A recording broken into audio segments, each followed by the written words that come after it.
Buenos días con todos. Comenzamos nuestro webinar.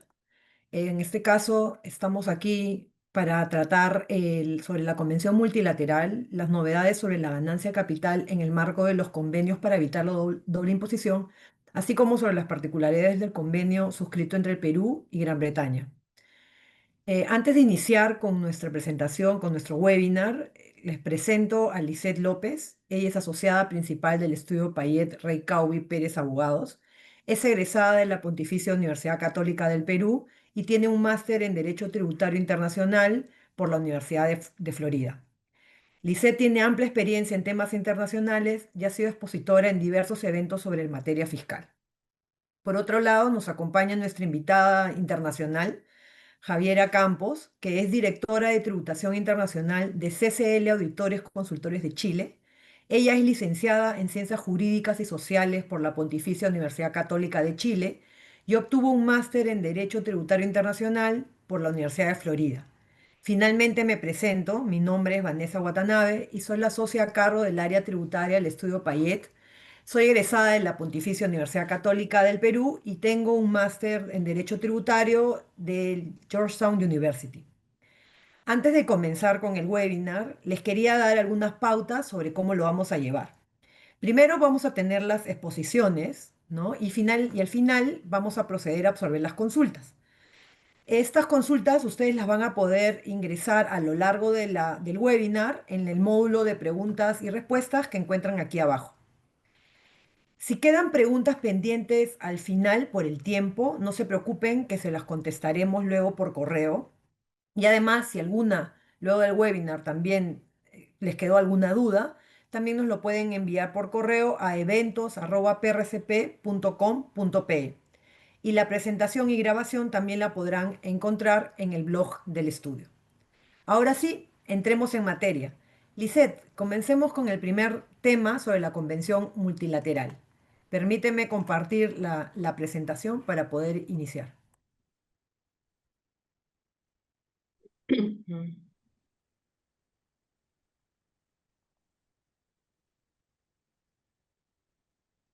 ¿Se puede ver? ¿Está en presentación? A ver, Sí, ahora falta sí. en modo Ya, presentación. Ah, perfecto. ahora sí. Perfecto, Lisette. Cuéntanos, ¿qué es este convenio más conocido como EMALEY? ¿Qué tal? ¿Cómo están? Buenos días con todos. Bueno, el propósito de esta charla es dar un vistazo general a lo que tiene que ver con el acuerdo multilateral para modificación de convenios tributarios celebrados por el Perú y como por ello vamos a tratar de hacerlo más concretos en este aspecto, dado que tenemos limitaciones de tiempo, ¿no? En primer lugar, es importante saber el contexto en el cual nace esta convención multilateral o MLI. En primer lugar, tenemos que en el año 2013 los países de la OCDE y del Grupo 20 adoptaron un plan de acción, ¿no? Conformado por 15 estrategias o 15 acciones particulares para dar respuesta a los problemas BEPS. ¿Qué implica BEPS? En sus siglas en inglés es Base Erosion en Profit Sharing, que implica que muchas, en especial multinacionales, lo que venían demostrando es que trataban de erosionar o disminuir la base imponible en un estado y trasladar los beneficios hacia aquellos estados que tienen una nula o baja tributación para evitar pues el pago del impuesto a la renta de las empresas, de las sociedades y que en general esta pérdida de recaudación estaba valorizada entre 100 a 240 mil millones de dólares anuales, ¿no? En este contexto, las acciones BEPS y cuyos informes finales fueron emitidos en el año 2015, ¿no? Tienen una acción particular que trata sobre un instrumento internacional que permita que estas acciones BEPS que tienen que ver con normas internas, como son, por ejemplo, los límites de la deducibilidad de intereses u otras que han sido acogidas ya en nuestra legislación a partir del año 2019 en su legislación interna, y que tengan incidencia en la tributación internacional puedan ser aplicadas a los convenios vigentes, que son más de 2.000 calculados hacia el año 2015, ¿no? Que no se te pretenda, pues, hacer evitar las negociaciones bilaterales que pueden tomar mucho tiempo y a través de este mecanismo poder aplicar estas acciones o estas normas y reglas contra la erosión fiscal, ¿no? Entonces el MLI busca pues transponer esos resultados del proyecto BEPS en más de 2.000 convenciones de todo el mundo. Ahora, ¿qué es una convención o qué es la convención o el MLI? Es un tratado internacional, ¿no? Multilateral que permite que estos cambios, permite la actualización de los convenios, ¿no? Porque por regla general un convenio tributario, un CDI como llamamos aquí, no se actualiza automáticamente, sino que hay que negociarse, es necesario un consentimiento bilateral y prácticamente es como celebrar un nuevo tratado. Entonces, la red existente de convenios no tiene, pues, o sea, muchos convenios tienen vigencia, en el caso del Perú particularmente, se han negociado a fines de los 90, se han suscrito, son vigentes del año 2005 en adelante. Entonces, no recogen todos los problemas analizados respecto a BEPS, ¿no? Y más bien se han quedado un poco desfasados respecto al actual modelo de la OCDE, el modelo de convenio para evitar la doble imposición de 2017, ¿no? Entonces, la idea de este MLI es que estos cambios se introduzcan en los convenios suscritos por los países. Entonces, la idea es que este MLI busque en sentido como de principios, ¿no? No solamente los convenios eliminen la doble imposición, ¿no? Sino también que mediante el uso de convenios no se generen oportunidades de no imposición o de imposición reducida a través de la elusión y evasión fiscal que se hacía o que se sigue haciendo incluso mediante el treaty shopping, ¿no? Que es básicamente tratar de aplicar los beneficios de un convenio a una sociedad que no le corresponde mediante mecanismos de triangulación, ¿no? De repente no tengo convenio con un determinado estado, creo una subsidiaria en otro estado que sí tiene convenio y que no tiene sustancia, por ejemplo, ¿no? Entonces, al día de hoy, ¿cómo es la cuestión? Son 104 jurisdicciones o estados que han suscrito el MLI, pero no todos lo han notificado lo cual es necesario para la vigencia de dichos países.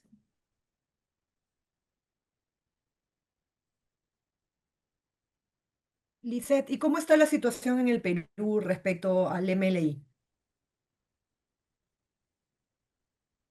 Sí, quizás, claro, vamos a eso y Perdóname, luego la función, regresamos. perdóname, Lisette, Sí. sí. O sea, vamos, ¿cómo funciona? La verdad que es, bueno, como ya indicamos, permite actualizar los convenios, pero existe ciertas complicaciones para su aplicación, es algo que nos va a adelantar Javiera respecto a Chile, que nos llevan unos años al respecto, de ventaja, es que la modificación de los convenios o CDIs no es una, o sea, modificación de todos los CDIs suscritos, por ejemplo, como el Perú, igual tenemos 8 convenios o 9, digamos que solamente son aquellos, se modifican aquellos convenios que los estados, o sea, primero aplica solamente a los estados que han ratificado, no solamente que han suscrito, se han adherido al convenio, sino lo han ratificado y han depositado dicha ratificación ante la OCDE. Asimismo, los estados pueden determinar qué tratados están cubiertos por el MLI, ¿no? No todos los tratados están cubiertos.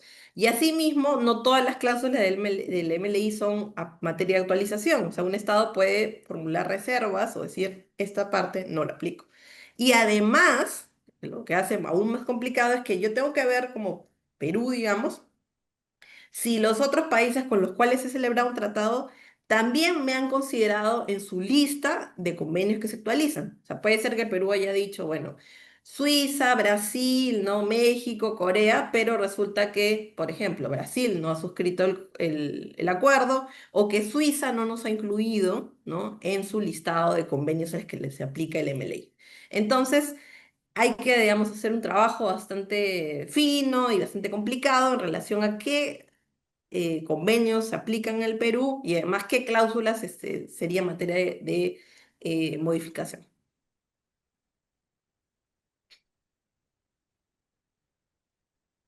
Y ahora sí pasamos a cómo está el estado de la cuestión en el Perú, ¿no?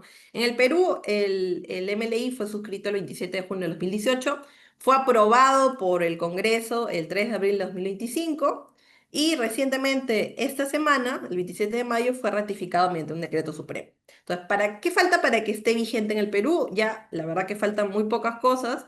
Básicamente, la ratificación debe ser depositada ante la OCDE. O sea, ya es algo que no necesita, digamos, que no va a meritar mucho tiempo. Y luego de ello se deben contar 3 meses desde el primer día del mes siguiente al depósito para que la convención entre en vigor. O sea, consideramos que estamos en mayo, es probable, ¿no?, que la convención, bueno, se va a aplicar a partir del 1 de enero del año siguiente, se entrará en vigor y probablemente ya sea vigente a partir del 1 de enero de 2026.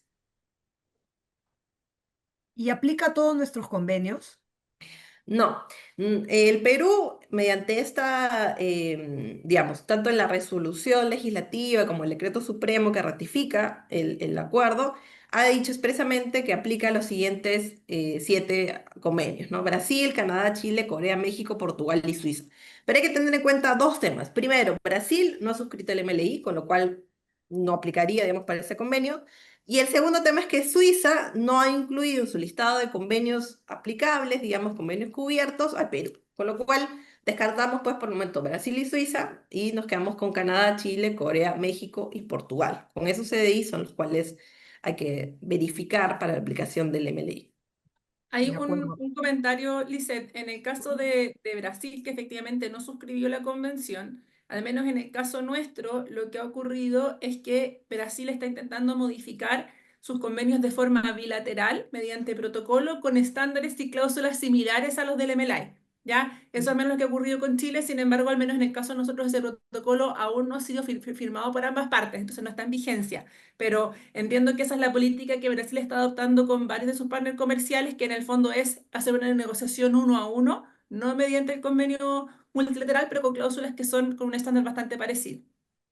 Claro, que es la, digamos, el curso regular, o el tradicional Exactamente. que se hace la modificación de un convenio, ¿no? Que es la negociación bilateral. Pero precisamente el MLI lo que pretende es esta modificación, Facilitar ese proceso, claro. agilizar exactamente. Al menos nosotros no hemos escuchado que tengamos algún tipo de acercamiento con Brasil aún, ¿no? Tenemos en lista, digamos, algunas negociaciones con países, no sé, Francia, Emiratos Árabes, para suscribir un nuevo convenio, pero no para algún tipo de modificación del convenio vigente con Brasil.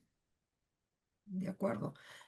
Y como tú comentabas, Lisette, no aplica a todos los convenios y tampoco implica la modificación de todo el convenio, sino a ciertas partes. ¿Es así? Es correcto. Entonces, básicamente aquí vamos a ver unas cuantas, digamos, las principales, digamos, cláusulas que podrían ser o que van a ser materia de modificación. Y para empezar tenemos el preámbulo, ¿no? En los tratados indica, por ejemplo, básicamente una declaración de principios de lo que busca estos tratados. Básicamente lo tradicional es que el tratado busca eliminar la doble imposición, ¿no? Y evitar la evasión y la ilusión tributaria. No obstante, a través del preámbulo y que se alinea al modelo OCDE 2017, se agrega pues digamos, la parte en la cual que indica la finalidad de eliminar, sí, la doble imposición, pero sin generar oportunidades para la no imposición o la imposición reducida mediante la evasión o la ilusión fiscal. Y también se incluye una intención de establecer relaciones económicas o mejorar la cooperación en materia fiscal. Y eso no es un dicho, básicamente, o sea, algo decir, bueno, el cambio de preámbulo ya, no, porque muchas decisiones que se han tomado a nivel de Latinoamérica han pasado por determinar cuál es la finalidad de un tratado, ¿no? Un convenio. Y en algunos casos, precisamente por la ausencia de, por ejemplo, este tema de evitar la no imposición, las administraciones tributarias se han visto pues impedidas de aplicar sus reglas internas contra la elusión tributaria, por ejemplo, el caso de Argentina y demás, para establecer o no cuál es la consecuencia en un supuesto de triangulación o de abuso de convenios. Entonces, el preámbulo sí es un elemento importante. De hecho, hay un Em, comentario sí. adicional que efectivamente bajo la Convención de Viena de Tratados Internacionales que tiene suscrito Chile, que entiendo también tiene suscrito Perú, ¿cierto? En general, la gran mayoría de los países, salvo Estados Unidos, efectivamente te indica respecto de cómo se ha interpretado un convenio de buena fe, convenios en términos generales, ¿cierto? No solamente tributarios, y es respecto de los objetivos buscados. Entonces, en ese sentido, efectivamente, siguiendo también lo que dice la Convención de Viena de Tratados Internacionales, también obviamente que lo que indica el preámbulo es sustantivo para efectos de las autoridades tributarias de cómo se hacen las interpretaciones, las fiscalizaciones y cómo también juegan con las normas antielusión domésticas que tengamos, normas generales antielusión, especiales, generales, etcétera, que encontremos a nivel doméstico. Sí, por ello es importante el preámbulo, no simplemente el Absolutamente. rito, digamos, el inicio del convenio, sino es algún elemento muy importante para el desarrollo de los conflictos tributarios, ¿no? Luego tenemos otras normas como el caso de los dividendos, ¿no? Si bien en nuestro país, ustedes saben, la tasa de retención de dividendos es baja, de 5%, y los convenios tienen tasas mínimas mayores de 10%, eso sí va a ser relevante, por ejemplo, en el caso de empresas peruanas que sean accionistas de alguna empresa con la cual se tenga, bueno, en este caso aplica para el convenio con Canadá específicamente, únicamente, en el cual, por ejemplo, para que el beneficiario en la renta de dividendos pagados por una empresa, por ejemplo, canadiense, esté sujeto a una tasa de retención del 10% en Canadá, es necesario que tenga cierto nivel de porcentaje de participación, sea 20-25%. Entonces, en este caso, lo que se agrega mediante el MLI es que esa persona haya tenido ese porcentaje de participación en las acciones de la compañía durante un periodo de 365 días que comprenden el día de pago de los dividendos. O sea, no puede ser que bajo la nueva, digamos, la modificación es que yo el día, un mes, 2 meses antes, ¿no? del pago de dividendos, me hago accionista, ¿no? En ese periodo y accedo a o sea, consigo un porcentaje mayor y entonces pretendo que este aplique a todo el pago de dividendos una tasa menor de retención. Entonces, esta norma es una norma antilusiva que indica una tenencia de al menos 365 días de esa participación, ¿no? Como indicamos, aplica para el convenio con Canadá, que es el único que tiene de los que nosotros convenios cubiertos está este porcentaje para el pago de dividendos. Luego, el otro elemento importante es sobre las normas para impedir el abuso de los convenios, ¿no? El Perú lo que ha optado es por consignar en los convenios con Canadá, Chile, Corea, Portugal y México, que son los convenios cubiertos en este caso, por incluir una cláusula de test de propósito principal. Y creo que es válido, digamos, un poco revisar qué es lo que dice textualmente esa cláusula, ¿no?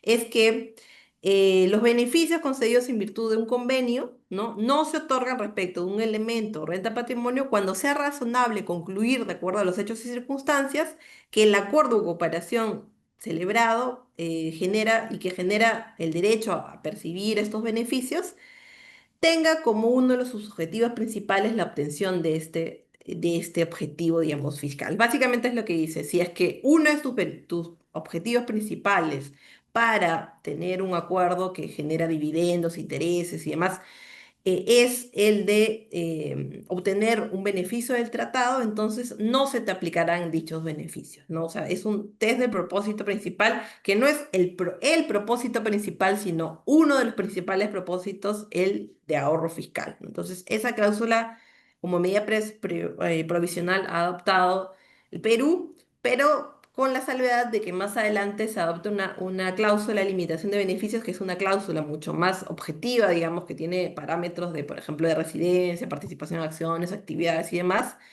mediante negociación bilateral, ¿no? Este elemento de la medida previsional de la cláusula de propósito principal aplica para los CDIs con Canadá, Chile, Corea, Portugal y México, básicamente los convenios cubiertos. Sigamos. Sí, los otros elementos importantes también que tienen que ver con aspectos particulares de los convenios, tienen que ver, por ejemplo, en la ganancia capital procedente de enajenación de acciones o participaciones cuyo valor provenga principalmente de inmuebles, que es un tema interesante que va a tratar Vanessa más adelante, que básicamente son el caso de venta de acciones cuyo valor principal provienen de inmuebles, ¿no? ¿Qué es lo que se ha agregado y que va a aplicar a los convenios con Canadá, México y Portugal? Es que este valor que debe ser, el valor de las acciones debe estar representado en 50% o más, directo o indirectamente, 50% más del valor de los bienes situados en el país, digamos, en el cual se genera la venta, digamos, de las acciones, tiene que estar, o sea, este porcentaje, digamos, debe estar presente el análisis en cualquier momento durante los 365 días previos a la enajenación. ¿Qué sucede, por ejemplo? De repente yo tengo, no sé, una empresa que tiene, no sé, depósitos, ¿no? Evidentemente, probablemente la principal valor procede de estos bienes, inmuebles situados en el Perú. Y sucede que 3 días, no sé, 5 meses antes de la enajenación, lo que hago es adquiero diferentes bienes, ¿no? Distintos inmuebles para que el valor finalmente de la compañía o de estos activos, en comparación con el valor total de los activos de la compañía, de los otros activos, sea mayor al 50%. Entonces trato de salirme de esa norma para que aplique, y de tal forma que me aplique una tributación reducida o quizás una no tributación como el caso del convenio con Canadá. Entonces, esta norma es una norma antilusiva, ¿no? Que te indica que si en cualquier momento de esos 365 días hubo un día en el cual ese valor de los inmuebles supera el 50% más del valor de las acciones, entonces se aplicará también el convenio y la consecuencia de la tributación, por ejemplo, en el Perú. Y el último, digamos, que vamos a comentar ahora tiene que ver con establecimiento permanente, ¿no? El establecimiento permanente es, eh, digamos, para las empresas o los sujetos no domiciliados, normalmente ustedes saben, tributan por retención en fuente en el Perú, pero si constituye un establecimiento permanente, sea que tengan una agencia, una oficina o que exista una persona que desarrolle determinadas actividades, ese no domiciliado ya tributa como una empresa peruana. Entonces, en este caso, la regla que se ha incluido es un poco por la cual en el caso del establecimiento permanente como un agente, ya no solamente se va a requerir o para constituir un establecimiento permanente que esa persona tenga, por ejemplo, y ejerza facultades para cerrar contratos, sino que tenga participación relevante en la negociación de contratos, ¿no? Que es un poco lo que que es lo que ya está recogido en nuestra legislación interna, ¿no? A partir del año 2019 que se alineó a los preceptos de la acción, del proyecto BEPS, y que es como una ampliación pues del concepto de establecimiento permanente para que simplemente una persona que de repente hace todos los contactos, el agente desarrolla pues el acuerdo para negociar un determinada actividad, por ejemplo, en el Perú, y simplemente no suscribe el contrato y estaba fuera del establecimiento permanente. En cambio, acá incluye también el poder de tener el rol principal, de participar en las negociaciones. Entonces, es una norma también para evitar, pues, el, el hecho de eludir, digamos, o evitar la configuración de un establecimiento permanente, ¿no? Esto aplica para los convenios con Chile y México. Hasta aquí lo que me queda claro es que la aplicación del MLI es compleja. Primero que tenemos que ver, como ha dicho Lisette, respecto a qué convenios se aplican. No aplican a todos los convenios que el Perú ha suscrito. Y segundo, no aplica a todas las cláusulas o todos los artículos que tienen los convenios con dichos países, sino solamente algunas que son las que no se ha mencionado Lisette. Entonces, lo que esto nos va a traer es un gran reto, ¿no? No solo a los inversionistas o las empresas, es decir, a los contribuyentes, sino también a la administración tributaria. Es lo que me queda muy claro de lo que has puesto Lisette, ¿no? La administración tributaria, para implementar esto, va a tener que difundir estas modificaciones y ahí en Javiera nos va a poder explicar brevemente cómo ha sucedido en Chile, pero también los inversionistas aquí en el Perú van a tener que empezar a capacitarse, y que ya sé que muchos lo están haciendo, porque tienen, sobre todo los que tienen inversiones en otros países que ya han adelantado la aplicación del MLI, van a tener que capacitarse en cuáles son los cambios que vienen en base a, a este convenio multilateral y cómo va a modificar ello las estructuras que pueden tener hoy en día implementadas para llevar su negocio en el Perú, porque pueden haber sido estas estructuras establecidas a través de la aplicación de convenios o beneficios de convenios, que con esta convención multilateral podrían cambiarse los efectos o las consecuencias fiscales. Entonces aquí tanto los contribuyentes como la administración tributaria tienen mucha tarea que hacer. Esto es todo un reto para todos, ¿no? Pero como en otras oportunidades, en otros países de la región están un poco más adelantados. En este caso, Javiera nos va a compartir cómo ha sido cómo es la aplicación en Chile, cómo ha sido desde la difusión del MLI, tomando en consideración que para ellos está vigente desde el año 2021.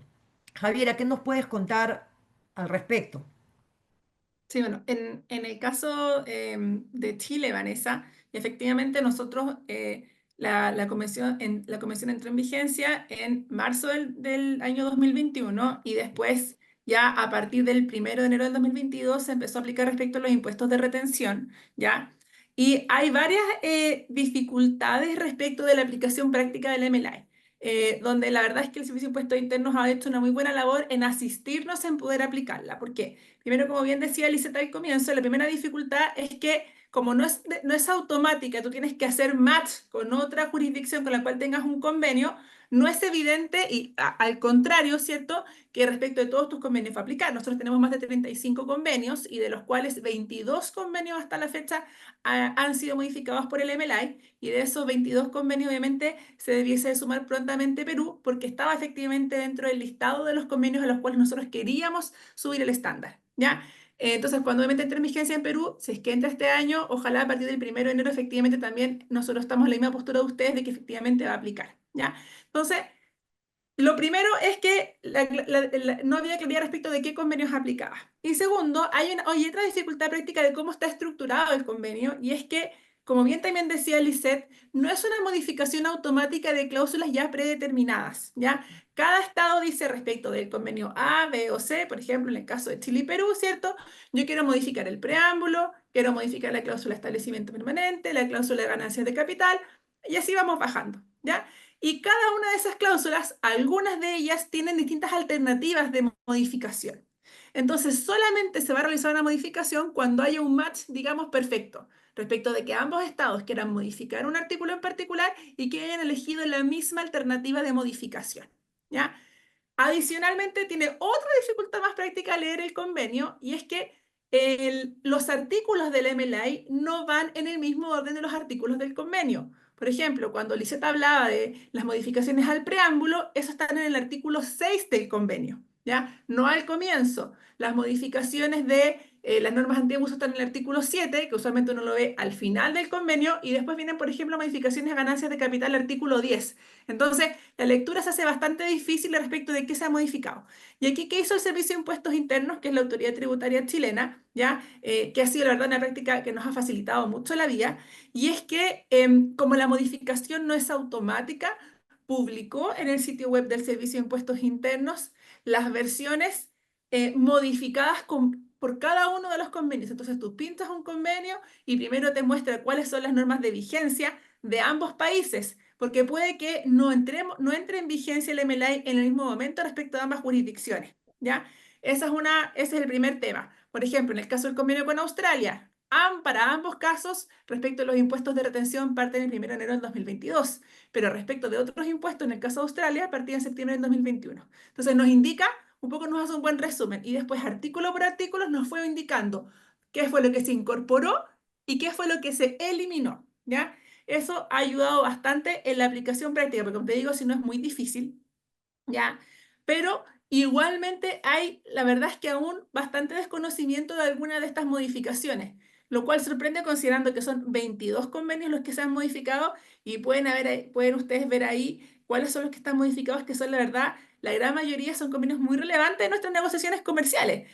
¿Cuáles convenios quedaron afuera? Quedaron afuera aquellos obviamente que la otra parte no los suscribió, Estados Unidos, Brasil, Perú, que ahora se va a sumar, o aquellos convenios más nuevos que ya estaban con un estándar más elevado siguiendo el modelo del año 2017, como son el convenio, por ejemplo, con China y con Japón. ¿Ya?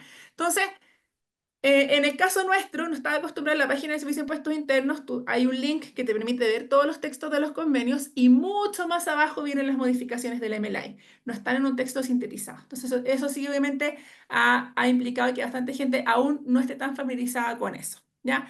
Y respecto de la aplicación práctica, aquí han ocurrido dos cosas. Primero, que de todas las modificaciones que tiene el convenio, la verdad es que los cambios más relevantes han sido las modificaciones a nivel de establecimiento permanente, ¿cierto? Las cláusulas, como bien decía Lisette, cambiar el estándar de que se considera un establecimiento permanente por agente dependiente, que es cuando tienes un tercero, ¿cierto? Un mandatario que te representa, que los convenios más antiguos hablaban simplemente de que se te gatillaba, ¿cierto? Este establecimiento permanente cuando tenías facultades para suscribir y celebrar contratos. ¿Qué hacía la gente usualmente? Tenían poderes que decían expresamente, oiga, su agente no está facultado para firmar el contrato, ¿cierto? Se firmaba, ¿cierto? En cabeza del mandante, por ejemplo, de la holding, ¿cierto? El contrato sin perjuicio que todos los términos y condiciones se habían negociado en términos locales. Entonces, ahí también hay que hacer un cambio, entre comillas, cultural, de ojo, que el estándar tenemos que ir a revisar convenio por convenio cuál ha cambiado, ¿ya? Y el otro punto, y yo te diría que ha sido lo más importante, ha sido qué ha pasado con la aplicación de las normas antiabuso, ¿ya? Efectivamente, y acá yo les mostré un poco, esa es creo que es el caso del convenio con España, me parece que era, cómo el servicio te fue mostrando qué es lo que cambiaba, ¿ya? El MLI, como es una norma o es un convenio que busca en el fondo subir, ¿cierto? O evitar la erosión de la base imponible en el contexto del marco del proyecto BEPS, establece como estándar mínimo, es decir, que todos los convenios al menos tenían que incorporar una cláusula de propósito principal o Principal Purpose Test, ¿ya? ¿Qué significa eso? Primero, que aplica respecto a todo el convenio, no respecto a algunas cláusulas. Teníamos algunos convenios antiguos, como este que yo les estoy mostrando acá, que aplicaban una cláusula de propósito principal respecto de algunos artículos en particular. En este caso, por ejemplo, dividendos, intereses y royalties. Ahora, PPT aplica para, por la sigla en inglés, todo el convenio. Y en este caso, en el caso del Principal Purpose Test, hay varias dificultades en práctica. La primera es que si ustedes leen la norma que está puesta ahí, Lizeth ya también se las leyó, es que habla de que uno de los principales propósitos, ¿cierto? Sea en el fondo el uso abusivo del convenio, no el propósito principal. Entonces, ese es un estándar que, si bien no han habido casos públicos al menos de fiscalización con el Servicio de Impuestos Internos, de auditorías de fiscalizaciones o de oficio, a nivel doctrinario, es cierto, en la academia, obviamente que ha levantado ciertos riesgos respecto a cuál es la certeza jurídica para el contribuyente, cómo se acredita o no, si es que es un hecho negativo finalmente, ¿cierto? Acreditar que uno de los propósitos principales fue el uso abusivo, no solamente el propósito principal. ¿Cómo se va a considerar ese elemento? Es algo que ha generado temor no solamente en Chile, sino yo te diría que en general, en aquellos países, por ejemplo, el resto de Latinoamérica, que provienen, ¿cierto?, de una tradición de derecho continental, ¿cierto? Estos elementos, esta cláusula que tiene un carácter más bien subjetivo de intencionalidad, tiene mucho más que ver y nacen del derecho anglosajón. Esto es una cláusula que más bien proviene primero de Estados Unidos y que obviamente termina finalmente recogida en el MLA y en la convención, en el modelo de la OSD del año 2017. Pero provienen de una tradición anglosajona que va mucho más a la sustancia sobre la forma. Entonces, hay una tradición de jurisprudencia atrás también que sustenta cuáles son los elementos para esa interpretación y que al menos en Chile, en términos generales, lo tenemos bastante menos. Está hoy día más, en los últimos años, se ha ido profundizando esa evaluación gracias a la aplicación de la norma general anti-ilusión, pero nos falta, ¿cierto? Entonces ahí cómo se interpreta y cómo esa cláusula se va a interpretar cuando tengamos al otro lado un país anglosajón que tiene una tradición de 100 años viendo estos temas, hay una dificultad ahí, ¿ya? Y cómo también lo va a ver la autoridad. Esto incluso en términos doctrinarios es generado en el fondo pegado porque es un elemento que no forma, entre comillas, parte como de la esencia de nuestro sistema jurídico, ¿cierto? Prefiero no solamente tributario, sino que también en términos civiles, ¿ya? Eso respecto de PPT. Y que además el servicio no ha dado mayores pautas, el Servicio de Impuestos Internos no ha dado mayores pautas de cómo efectivamente cuáles son los elementos que va a considerar. No se ha emitido una circular y la verdad es que no hay oficios al respecto mayores que lo desarrollen. ¿Sí? A nivel doctrinario obviamente que se ha discutido más, pero no en términos de la relación con la autoridad tributaria, ¿ya? Entonces obviamente es un problema de certeza jurídica. Y el gran dolor de cabeza que te diría que tenemos hoy día más bien es la cláusula de LOB, de limitación de beneficios o limitation of benefits en inglés, ¿ya? Que es la otra cláusula antiabuso general que tiene el MLI, que es a la que Lizeth comentaba que ustedes no van a aplicar, es decir, no se aplicaría en el caso del convenio entre Chile y Perú, sino que ustedes se reservan, Perú se reserva, ¿cierto? La negociación bilateral, La ¿no? negociación bilateral, ¿cierto? Pero ese ha sido el mayor dolor de cabeza porque en el caso de la LOB, ¿ya? Es una cláusula objetiva, son varios tests que nos permiten acreditar en el fondo evitar el treaty shopping, ¿ya? Cumpliendo tú uno de ellos ya estás ok. Entonces tú tienes una sociedad, por ejemplo, que en los últimos 12 meses más del 50% de la propiedad esté en personas que sean residentes del país, ¿ya? Que no sea una subsidiaria que hayas puesto solamente para hacer, por ejemplo, un uso abusivo del convenio, ¿ya? Ese es uno de los tests que incluye otros elementos, que por ejemplo otro de los tests incluye el Active Trader Business Test, incluye por ejemplo elementos donde tú puedes aplicar un convenio en la medida que tengas una subsidiaria, por ejemplo, en otro país, que diga relación al negocio que estás realizando en la matriz, ¿ya? Es decir, yo tengo, por ejemplo, una salmonera en Chile, invierte, en el caso nosotros lo vemos hoy día mucho en convenio con Estados Unidos, invierte en Estados Unidos, ¿ya? Puede tener controladores que no sean chilenos, porque ahí sería el otro test, puede tener, por ejemplo, controladores peruanos, ¿ya? Pero en la medida que el negocio que tenga en Estados Unidos sea, por ejemplo, de compra de insumos, ¿cierto? De alimentación, distribución de salmón, estaríamos ok, ¿ya? Si es que yo puedes hacer, por ejemplo, un negocio inmobiliario en Estados Unidos, no diría relación con la actividad que tengo en la matriz, ¿ya? Estos son el tipo de test que tenemos. Y este es un tema que la verdad es que yo diría que es el tema más preocupante que hemos tenido. ¿Por qué? Porque el MLI, como yo les decía, entró en vigencia el año 2022, ¿ya? La gran mayoría de estos 22 convenios que fueron modificados se incorporó una cláusula del OB. Tenemos convenios adicionales que, siguiendo el modelo de la OECD del año 2018, también incorporaron cláusulas de MLI, como en el caso del convenio de China con Japón que fueron suscritos antes, ¿ya? Sin embargo, la verdad es que en general el mercado se empezó a preocupar más de este tema recién el año pasado con la entrada en vigencia del convenio entre Chile y Estados Unidos, que entró en vigencia respecto al impuesto de retención a partir de febrero del año pasado, del 2024, que incorporó una cláusula del OP. Para los que no saben, la cláusula del OB proviene del derecho norteamericano, proviene del modelo de convenio de Estados Unidos, ¿ya? Y después fue adoptada por la OECD. Entonces, recién con la entrada en vigencia del convenio de Estados Unidos, este tema salió a la discusión, sin perjuicio que ahí empezamos a levantar la mano y decir, oye, tenemos un problema, tenemos otros 18 o 20 convenios que están en la misma situación, ¿ya? Y ahí entonces, ¿cuál es la dificultad? Que la cláusula del UBI también es de aplicación general, y es uno de los elementos que tiene que ir a analizar el agente retenedor cuando va a pagar una renta a un beneficiario en el extranjero, ¿cierto? Para efectos de poder aplicar el convenio. Y la pregunta que nos hacen los clientes es, Javiera, ¿cómo evalúo si la persona al otro lado califica bajo norma del OPI? Es considerada persona calificada o qualified person, ¿ya? De ahí la verdad es que han habido muchas charlas acá al respecto, es como ha sido el tema de los temas más relevantes, sobre todo desde el año pasado, ya en materia internacional.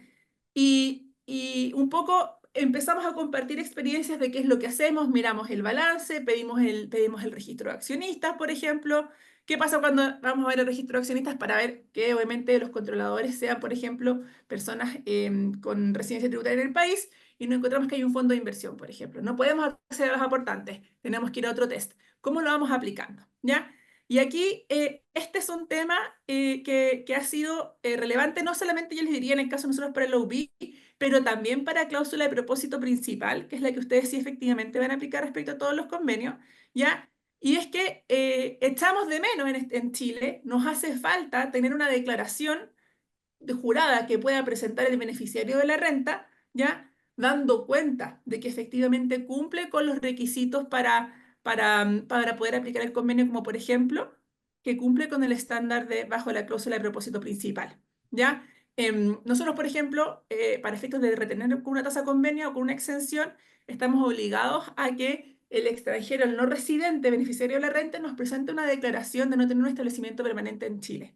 ¿Ya? Echamos de menos una declaración jurada similar y esa es una resolución que está, una norma y una declaración que está regulada por el Servicio de Impuestos Internos en una resolución. Echamos de menos una resolución similar o que la declaración incluya también las declaraciones respecto de que también se cumplen con los estándares de propósito principal o de los vices que fuese aplicable. Yo les dejé ahí en la pantalla solamente como modo de ejemplo qué es lo que hace Estados Unidos, ¿cierto? El formulario que ustedes ven ahí, que es el W8, es el formulario que presentan los no residentes que reciben una renta desde Estados Unidos, ¿ya? Y efectivamente esa es una declaración bastante extensa que incluye un apartado especial de aplicación de convenios donde el no residente tiene que declarar que efectivamente aplica convenio, bajo qué test es persona calificada, que cumple con todos los requisitos, cuál es la tasa.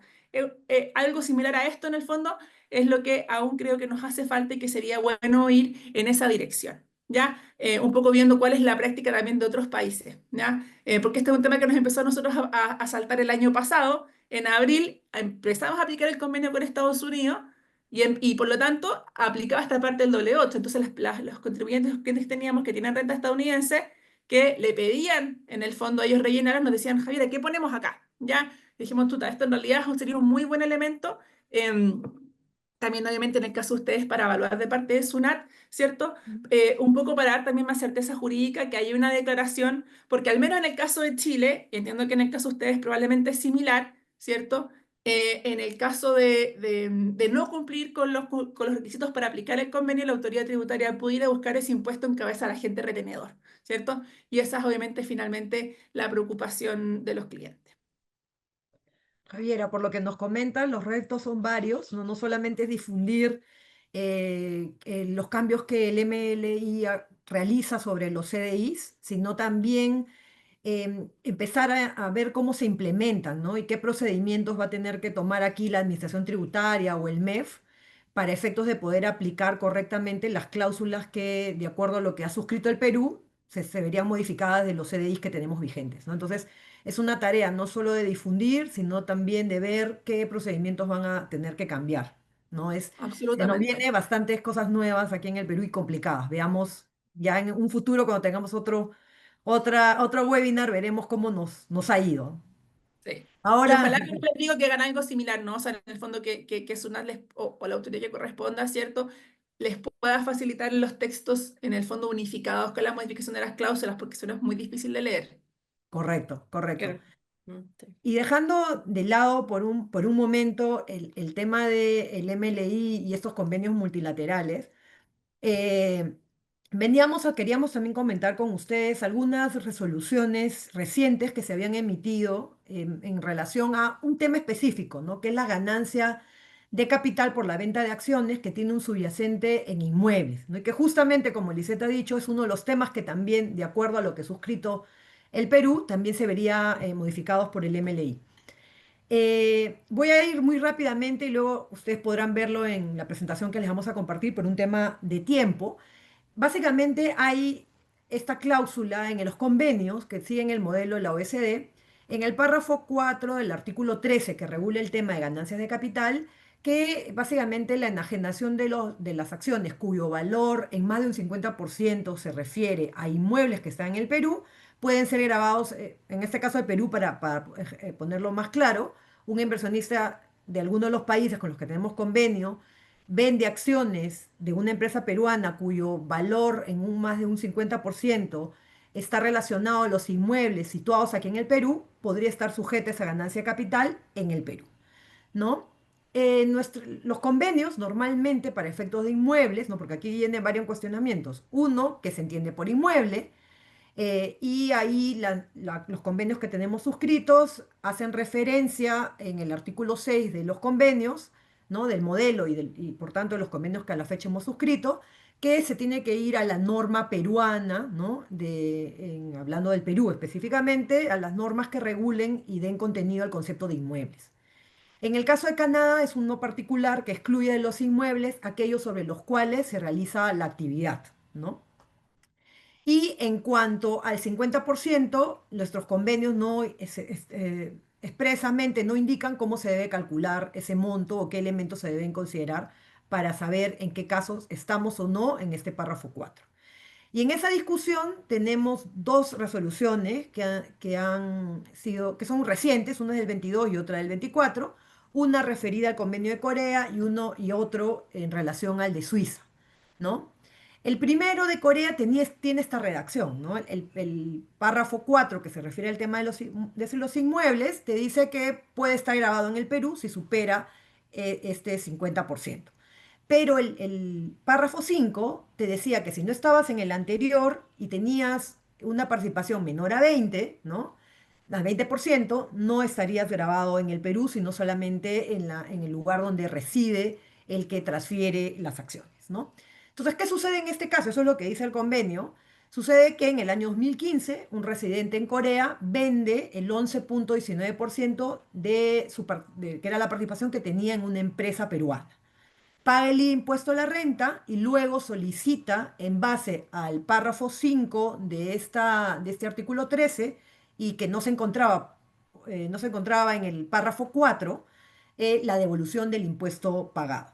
SUNAT niega la solicitud de devolución porque considera que sí estábamos en un caso del párrafo 4 y que el valor de los inmuebles de la sociedad que estaba siendo vendida sí superaba el 50% del valor de los activos.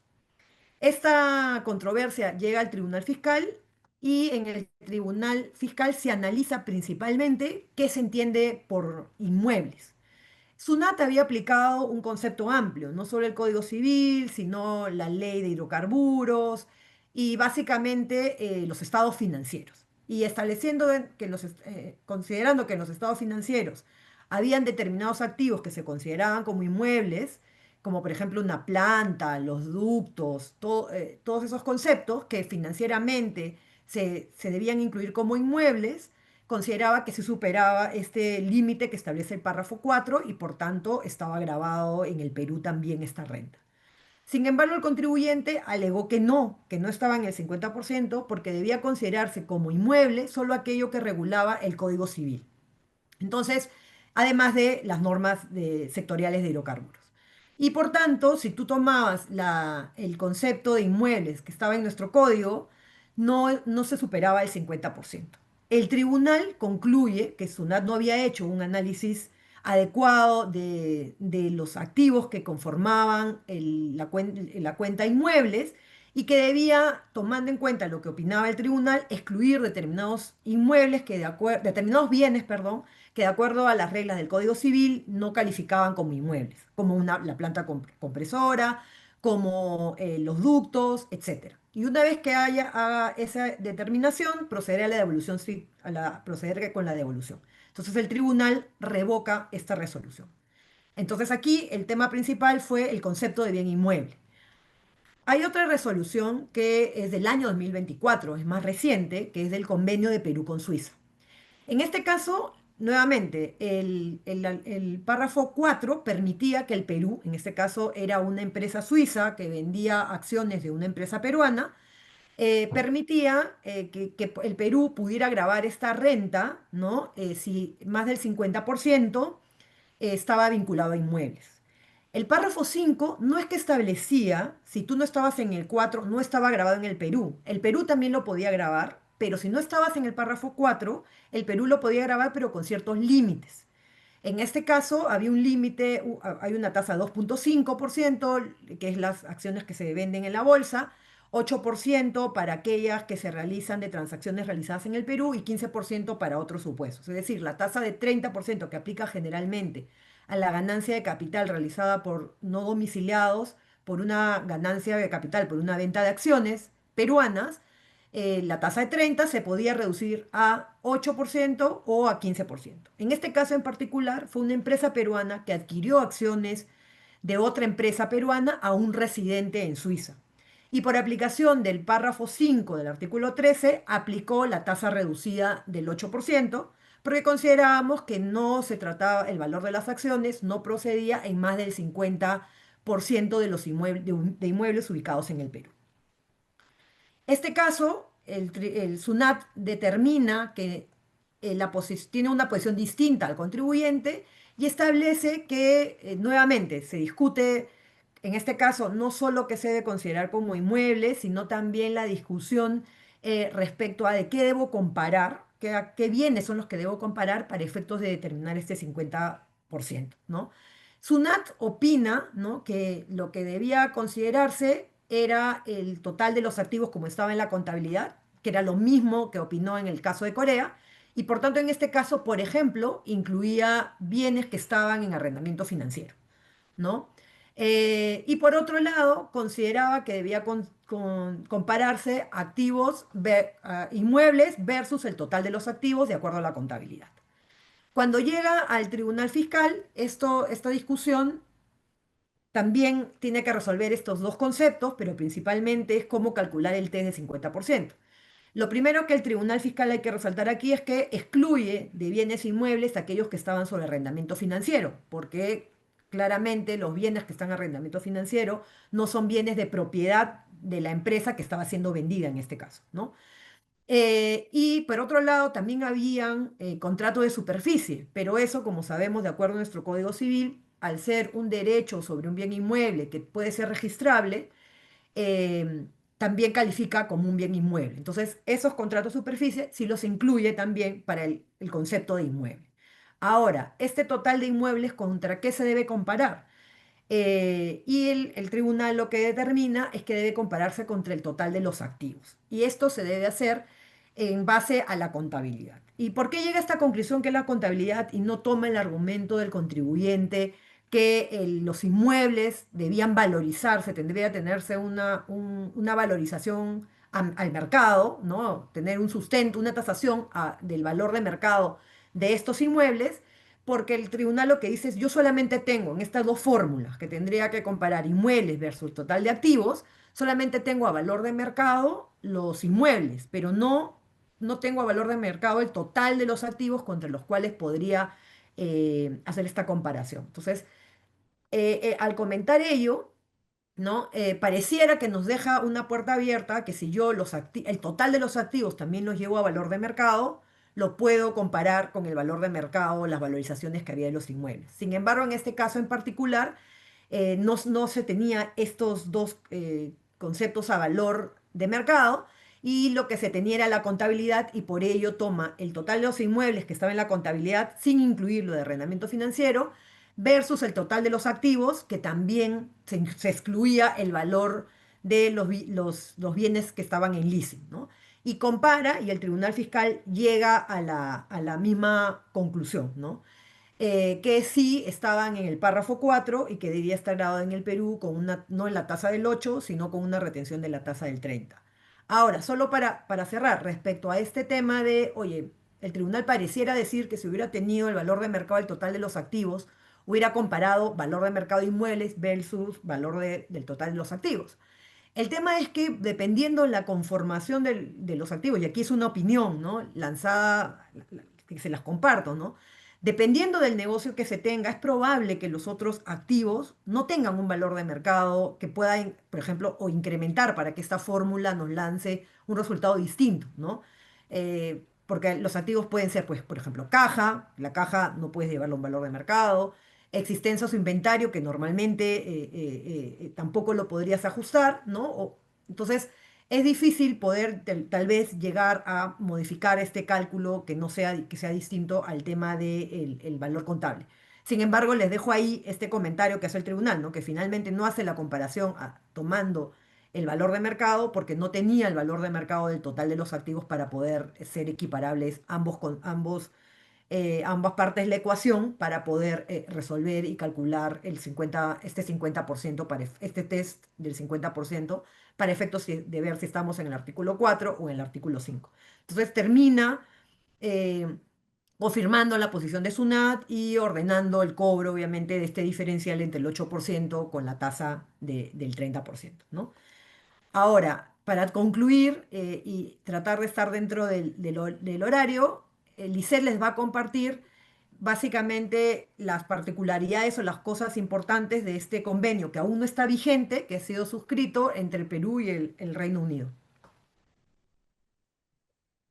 Sí, gracias, Manny. Digamos, como último punto, no queríamos dejar de tomar la oportunidad de comentarles brevemente sobre el convenio de Perú celebrado con Reino Unido en marzo del 2025, que no está vigente aún. Están pendientes algunos hitos, como por ejemplo la aprobación del convenio mediante resolución legislativa del Congreso y su ratificación vía decreto supremo y las formalidades que también deben seguirse en el Reino Unido, ¿no? Es probable que este convenio no entre en vigencia este año, que no tengamos antes el MLI, y posiblemente pues entre en vigencia el 2027.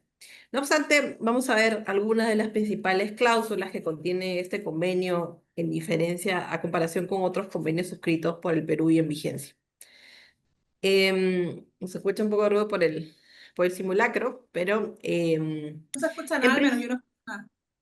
sí, hay un pequeño, porque tenemos un simulacro, digamos, nacional, pero a ver, en relación primero, el preámbulo, ¿no? Aquí no lo hemos consignado explícitamente, pero sí, en este caso del convenio con el Reino Unido, como es un convenio reciente, ya acoge ciertas cláusulas que estaban pensadas tanto para el modelo CD 2017 como para que recoge, digamos, las acciones BEPS y lo que indica el MLI, ¿no? En el preámbulo se indica esta intención de no solamente evitar la doble imposición, sino también de no generar oportunidades de no imposición, ¿no? En aplicación de la evasión y la ilusión fiscal, ¿no? Busca evitar el uso abusivo de los convenios. Ahora bien, en relación a las cláusulas estándares, por ejemplo, beneficios empresariales, es el modelo también OCDE 2017, que solamente se indica que se va a grabar en el estado de residencia, salvo la existencia de un establecimiento permanente.